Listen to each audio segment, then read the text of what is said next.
नमस्कार। जुलाई 2024 संपूर्ण माह का करंट अफेयर्स एक ही वीडियो में हम लोग देखने जा रहे हैं। T20 विश्व कप 2024 वेस्ट इंडीज और अमेरिका में संयुक्त रूप से इसका आयोजन हुआ। कुल 20 टीमें इसमें शामिल थीं। आपको बता दें ये 9वां T20 का विश्व कप था। भारत इसमें विजेता रहा। फाइनल मुकाबले में दक्षिण अफ्रीका को भारत ने हराया।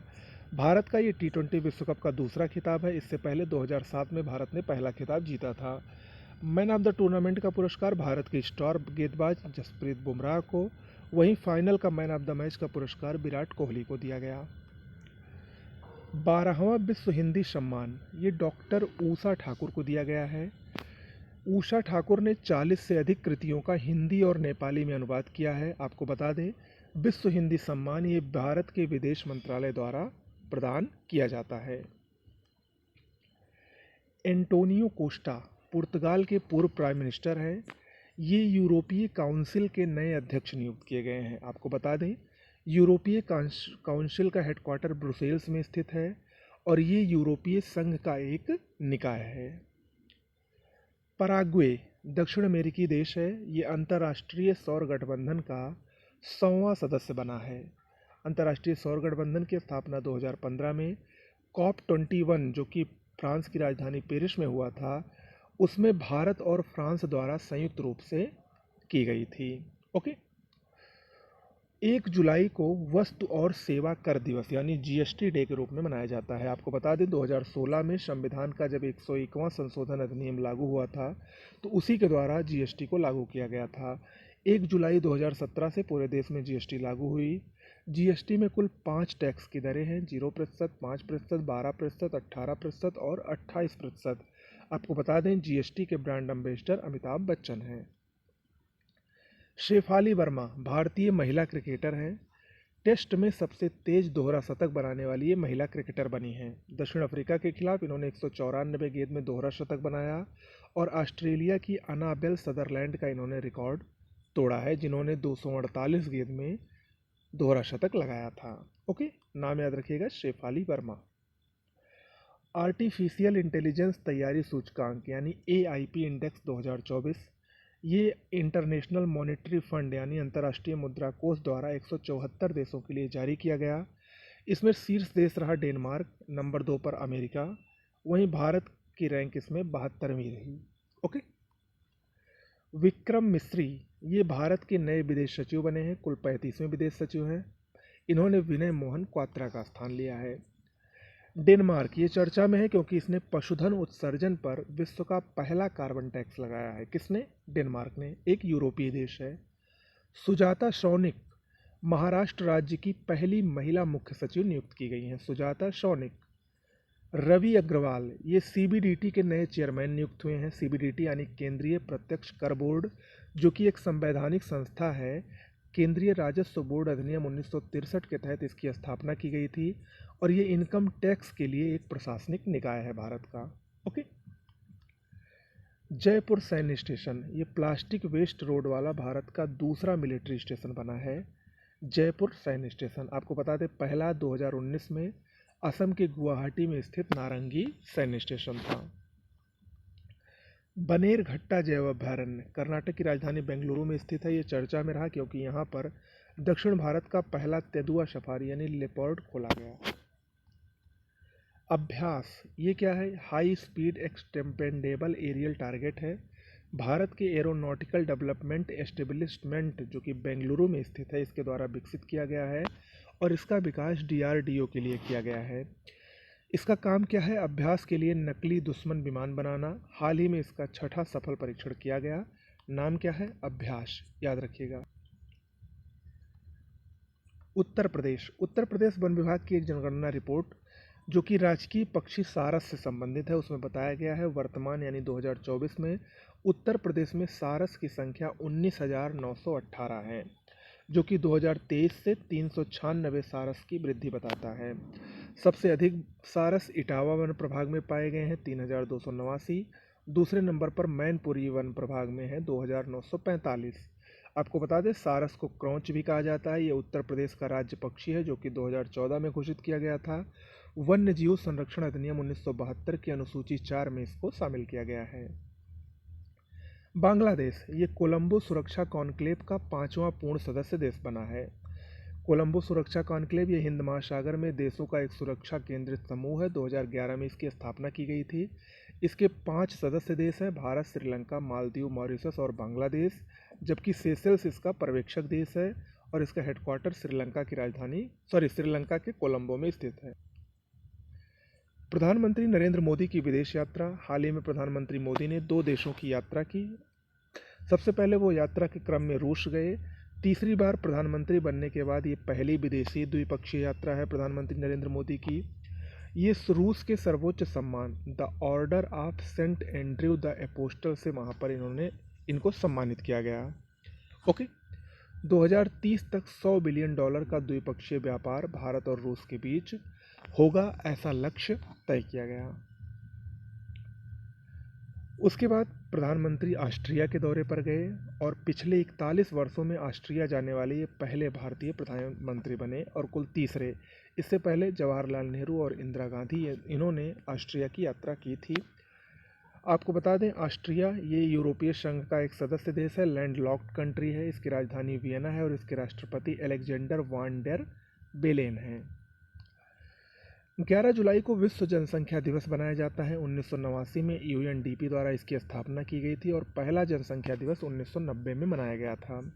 2024 की विश्व जनसंख्या दिवस की थीम है किसी को पीछे न छोड़ना, सभी की गिनती करना।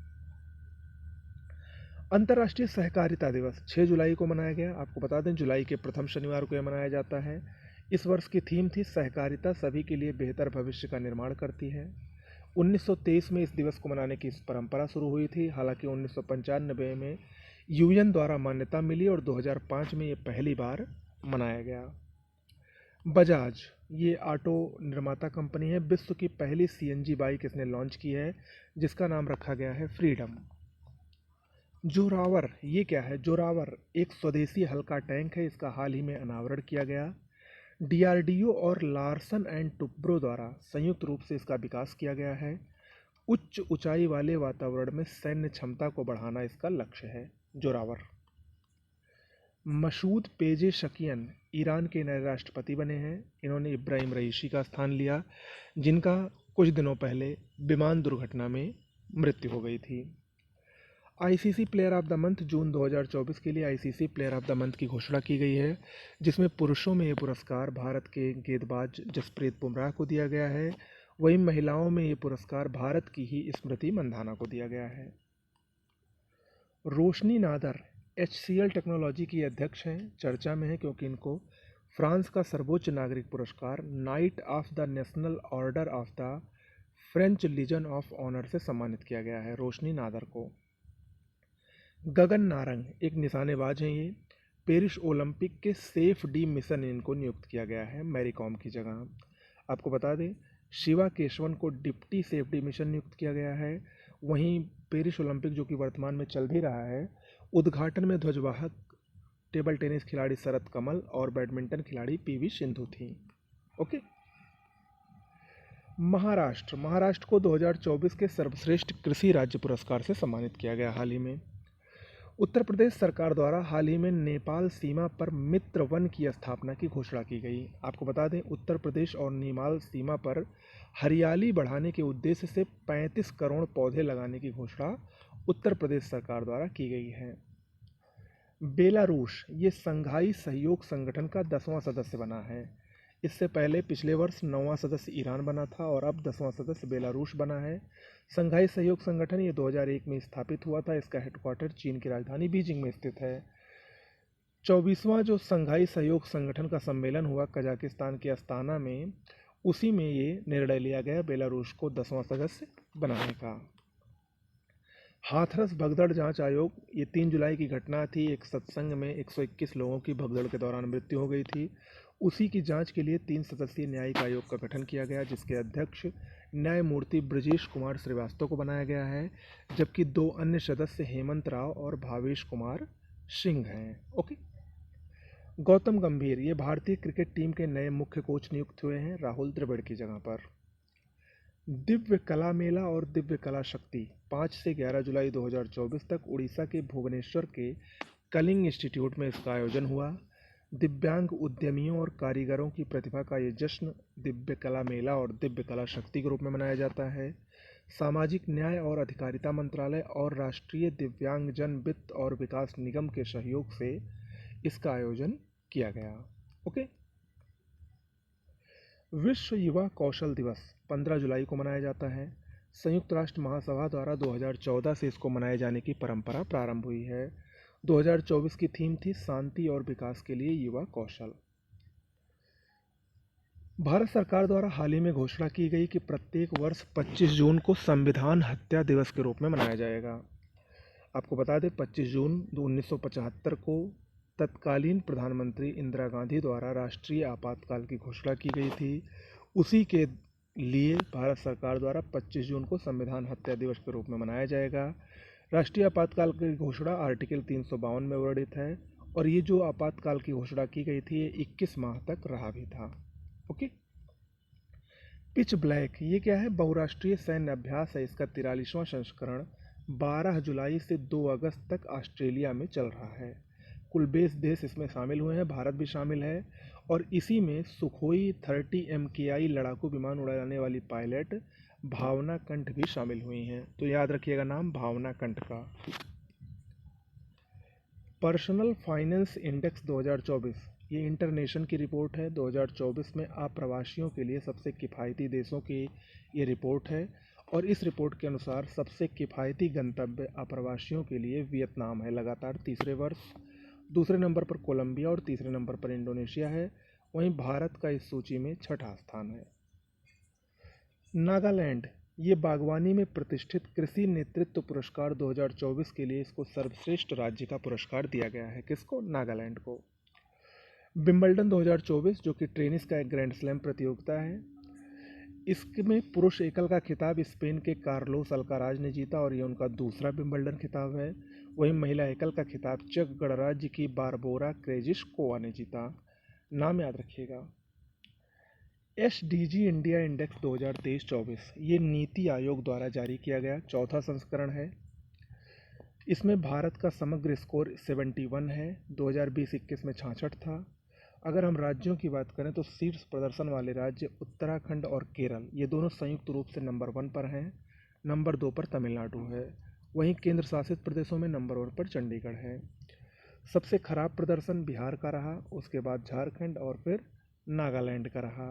वहीं अगर हम बात करें सबसे तेज़ी से आगे बढ़ने वाले राज्य की तो उत्तर प्रदेश, जम्मू कश्मीर, उत्तराखंड, सिक्किम और हरियाणा ये सबसे तेज़ी से आगे बढ़ने वाले राज्य रहे। यूरो कप 2024 फुटबॉल की एक बहुत ही प्रसिद्ध प्रतियोगिता है। जर्मनी में इसका आयोजन हुआ। प्रत्येक 4 वर्ष में आयोजित होती है। इस वर्ष कुल 24 टीमें इसमें शामिल हुई।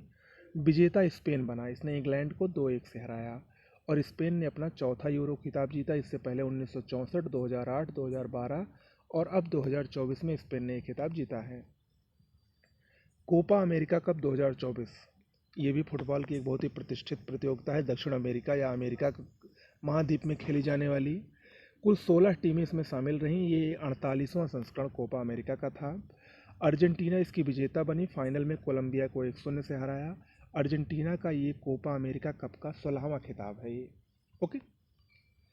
गोवा ये पहले विश्व ऑडियो विजुअल और मनोरंजन शिखर सम्मेलन की मेज़बानी करेगा। 20 से 24 नवंबर 2024 के मध्य ये गोवा में आयोजित होगा। KP शर्मा ओली नेपाल के प्रधानमंत्री चौथी बार नियुक्त किए गए हैं। पॉल कगामे ये रवांडा के नए राष्ट्रपति निर्वाचित हुए हैं चौथी बार। रवांडा जिसको 1000 पहाड़ियों की भूमि कहा जाता है, एक अफ्रीकी देश है जिसकी राजधानी किगौली है। मी देव IS ये क्या है? इसका फुल फॉर्म है medical devices information system. WHO यानी विश्व स्वास्थ्य संगठन द्वारा लॉन्च किया गया। चिकित्सा उपकरणों के बारे में जानकारी के लिए इसको लॉन्च किया गया है। इसमें लगभग 2301 प्रकार के चिकित्सा उपकरणों की जानकारी उपलब्ध है। झारखंड के रांची में पूर्वी भारत का पहला दिव्यांग विश्वविद्यालय खोला जाएगा। कहाँ पर? झारखंड की राजधानी रांची में। लखनऊ में हाल ही में उत्तर प्रदेश मैंगो फेस्टिवल का उद्घाटन किया गया मुख्यमंत्री योगी आदित्यनाथ द्वारा। इसमें दो बातें खास रही। पहली बात, 40 टन आम का निर्यात जापान और मलेशिया को किया गया, और पहली बार दशहरी आम का निर्यात अमेरिका को किया गया, 160 वर्षों के इतिहास में पहली बार। 1933, ये क्या है? ये भारत की पहली राष्ट्रीय toll free anti narcotics helpline है। इसकी शुरुआत हाल ही में गृह मंत्री अमित शाह द्वारा की गई, और इसी के साथ साथ मानस ईमेल सेवा की भी शुरुआत की गई। आंध्र प्रदेश समुदाय प्रबंधित प्राकृतिक खेती पहल ने मानवता के लिए गुलबेंकियन पुरस्कार 2024 जीता है। किसने? आंध्र प्रदेश ने।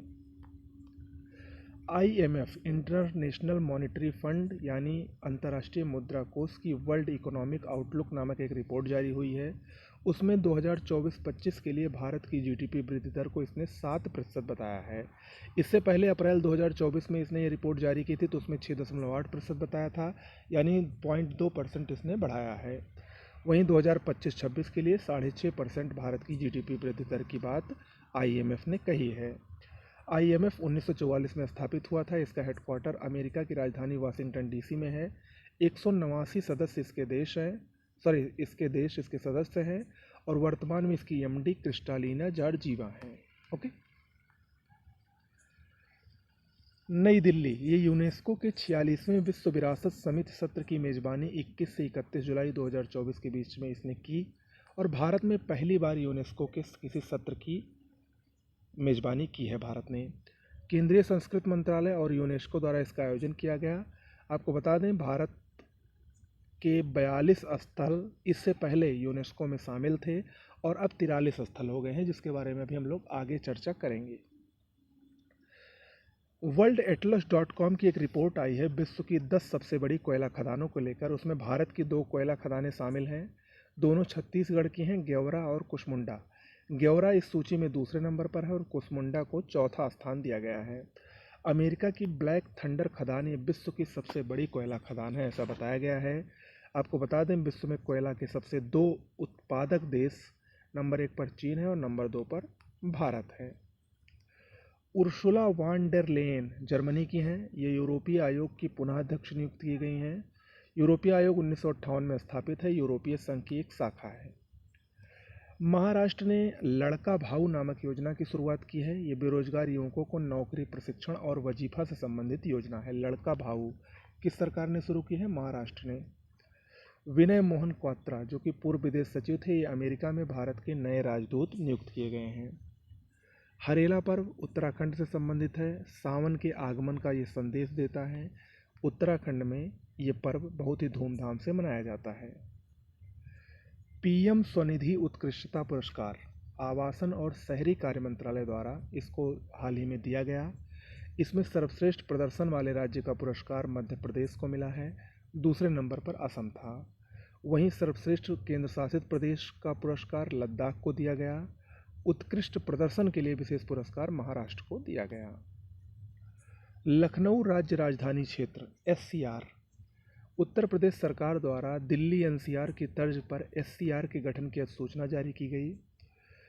इसमें 6 जिले शामिल होंगे। लखनऊ, बाराबंकी, उन्नाव, रायबरेली, हरदोई और सीतापुर ये शामिल होगा, और कुल 27,826 वर्ग किलोमीटर का जो क्षेत्रफल होगा वो SCR में शामिल होगा।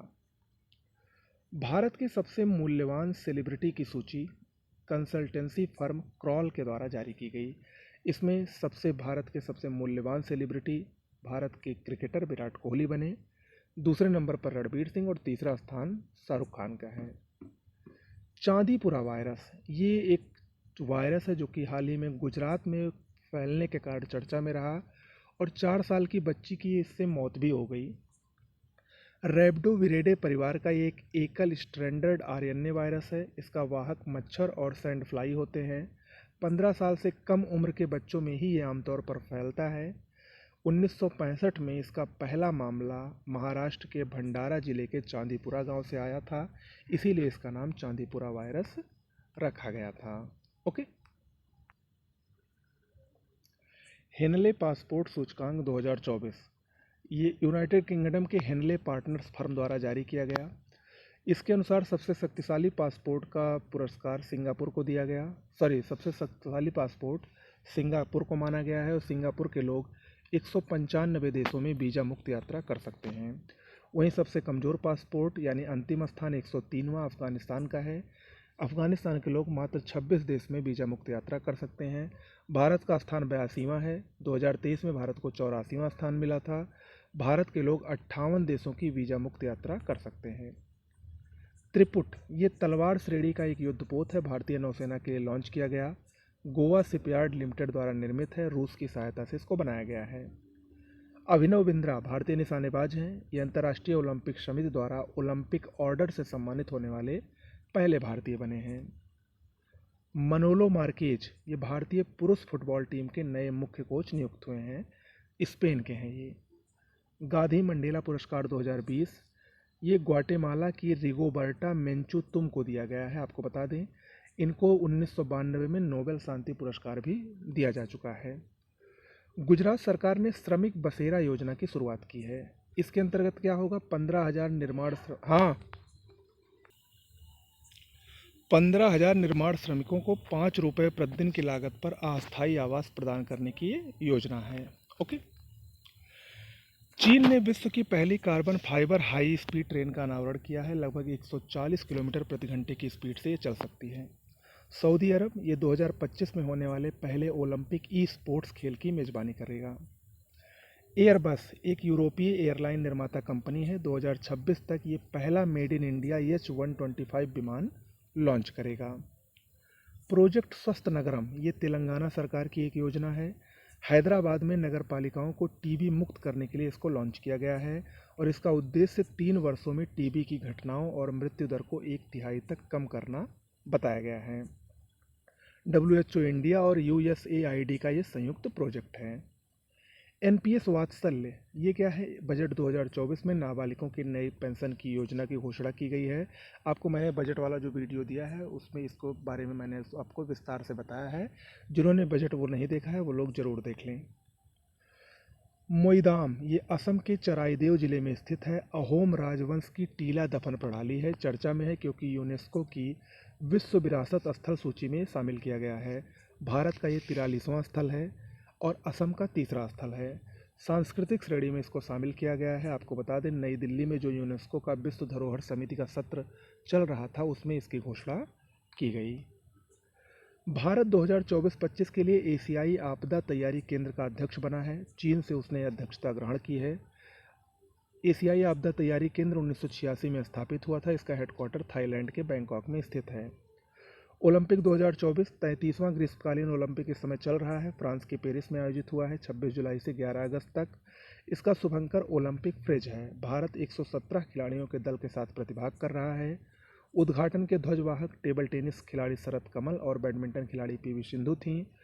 इस वर्ष ओलंपिक में 4 नए खेल शामिल किए गए हैं, ब्रेकिंग, सर्फिंग, स्केटबोर्डिंग और स्पोर्ट्स क्लाइंबिंग। कर्नाटक के 2 जिले मांड्या और यादगिरी ये चर्चा में है क्योंकि यहाँ से लिथियम की खोज की गई है। परमाणु खनिज अन्वेषण और अनुसंधान निदेशालय द्वारा इसकी खोज की गई है। आपको बता दें लिथियम सबसे हल्की धातु मानी जाती है। विश्व में चिली में इसका सर्वाधिक भंडार पाया जाता है और वर्तमान में मोबाइल, लैपटॉप आदि की बैटरियों में प्रयुक्त होने के कारण ये एक बहुत ही महत्वपूर्ण धातु मानी जाती है। राष्ट्रपति भवन चर्चा में है क्योंकि यहाँ पर राष्ट्रपति द्रौपदी मुर्मू द्वारा वहाँ के 2 प्रमुख हाल दरबार हाल और अशोक हाल का नाम बदला गया है। दरबार हाल का नाम बदलकर गणतंत्र मंडप और अशोक हाल का नाम अशोक मंडप किया गया है। अमेरिका के यूटा प्रांत में स्थित सॉल्ट लेक सिटी ये 2034 के शीतकालीन ओलंपिक और पैरालंपिक खेलों का मेजबान होगा। अंतर्राष्ट्रीय ओलंपिक समिति द्वारा इसकी घोषणा हाल ही में की गई। 29 जुलाई को अंतर्राष्ट्रीय बाघ दिवस मनाया जाता है। आपको बता दें पहला बाघ दिवस 2010 में मनाया गया था। इस वर्ष की थीम रखी गई कार्रवाई का आह्वान। बाघ जो कि भारत का राष्ट्रीय पशु है 1973 में घोषित किया गया था और इसी 1973 में ही प्रोजेक्ट टाइगर लाया गया था। वर्तमान में भारत में 55 बाघ अभयारण्य हैं और वर्तमान में भारत में 3167 बाघ हैं। मध्य प्रदेश को टाइगर स्टेट कहा जाता है। सबसे अधिक बाघ मध्य प्रदेश में पाए जाते हैं 785। दूसरे नंबर पर कर्नाटक में 563 बाघ पाए जाते हैं। S जयशंकर भारत के विदेश मंत्री हैं। ये लाओ पीपुल्स डेमोक्रेटिक रिपब्लिक की हाल ही में यात्रा पर रहे जहां इन्होंने उसकी राजधानी वियंतियाने में रामलला पर आधारित पहले डाक टिकट का अनावरण किया। राष्ट्रपति द्वारा हाल ही में 9 राज्यों के राज्यपाल और पुडुचेरी के उपराज्यपाल की नियुक्ति की गई है। इन सभी का नाम देख लीजिए, पूछा जा सकता है। तेलंगाना के नए राज्यपाल जिष्णुदेव शर्मा को बनाया गया है। सिक्किम के ओम प्रकाश माथुर, झारखंड संतोष गंगवार, छत्तीसगढ़ रोमेन डेका, मेघालय CH विजयशंकर, राजस्थान हरिभाऊ किशन राव बागड़े, महाराष्ट्र CP राधाकृष्णन, पंजाब गुलाबचंद कटारिया, असम लक्ष्मण प्रसाद आचार्य और पुडुचेरी का उपराज्यपाल के कैलाश नाथन को बनाया गया है। महिला एशिया कप जो कि 9वां संस्करण था, श्रीलंका में आयोजित हुआ था। श्रीलंका ने इसको जीता पहली बार। भारत को 8 विकेट से इसने फाइनल में हराया। आपको बता दें, अब तक जो इससे पहले 8 संस्करण हुए थे उसमें भारत 7 बार जीता था और बांग्लादेश 1 बार जीता था। मनु भाकर ये भारतीय निशानेबाज हैं। इन्होंने पेरिस ओलंपिक में कांस्य पदक जीता 10 मीटर एयर पिस्टल में, और ओलंपिक में निशानेबाजी में पदक जीतने वाली पहली भारतीय महिला निशानेबाज भी बनी है। कौन? मनु भाकर। ओके, तो ये आपका जुलाई का कंप्लीट करंट अफेयर्स हो गया। मिलते हैं आपको नेक्स्ट वीडियो में। कैसा लगा वीडियो ज़रूर बताइएगा। नमस्कार।